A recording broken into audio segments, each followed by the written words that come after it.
Nous allons apprendre dans cette vidéo formation à gérer l'alignement de vos données dans Excel 2010.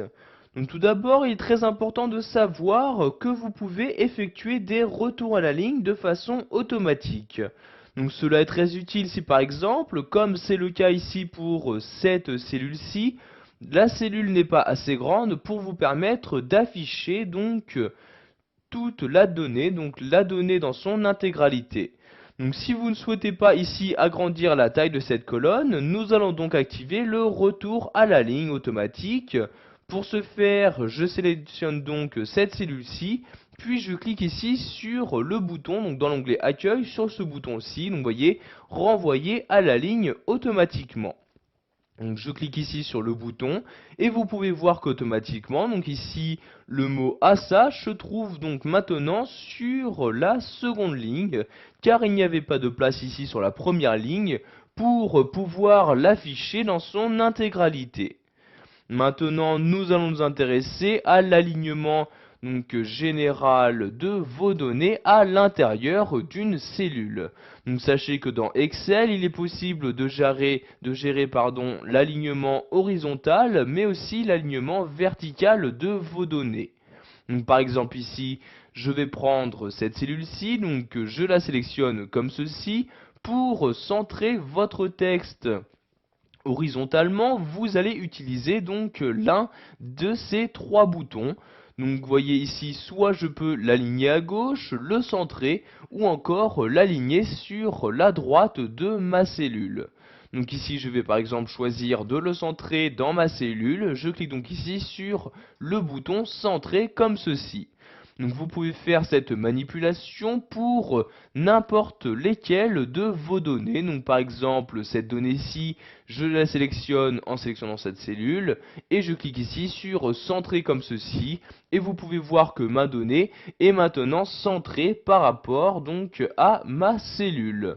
Donc comme je l'ai dit plus tôt, vous pouvez également centrer sur la verticalité. Ce qui peut être utile par exemple si vous avez augmenté la hauteur d'une de vos lignes.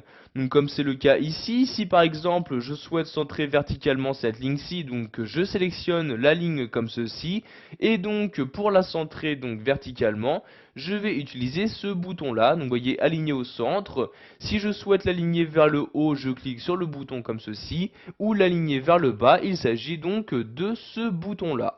Donc ici je clique sur centrer comme ceci et comme vous pouvez le voir, donc ces valeurs sont maintenant centrées verticalement.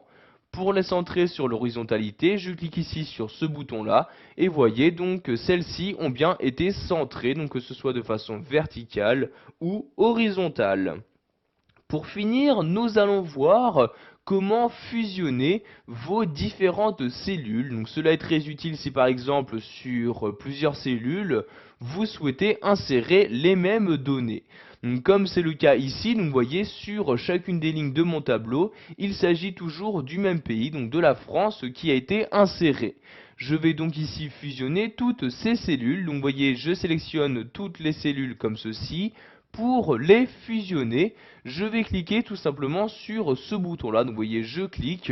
Donc ici, j'ai un message d'alerte qui apparaît me disant donc que ces différentes cellules contiennent déjà plusieurs valeurs. Donc si vous souhaitez fusionner ces cellules pour n'afficher plus qu'une seule valeur, vous cliquez ici sur OK. Et comme vous pouvez le voir, maintenant le mot France n'apparaît plus qu'une seule fois.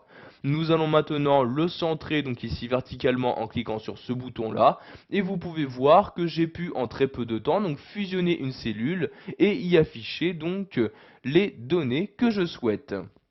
Si maintenant vous souhaitez donc annuler ce fusionnement et donc recréer toutes les cellules, donc vous sélectionnez la cellule en question et vous recliquez ici sur ce bouton là et vous pourrez voir maintenant apparaître donc les différentes cellules qui étaient créées au départ. Voilà, vous savez maintenant comment gérer l'alignement de vos données dans Excel 2010. Vous savez par exemple effectuer des retours à la ligne automatique, modifier l'alignement de votre texte ou encore fusionner différentes cellules.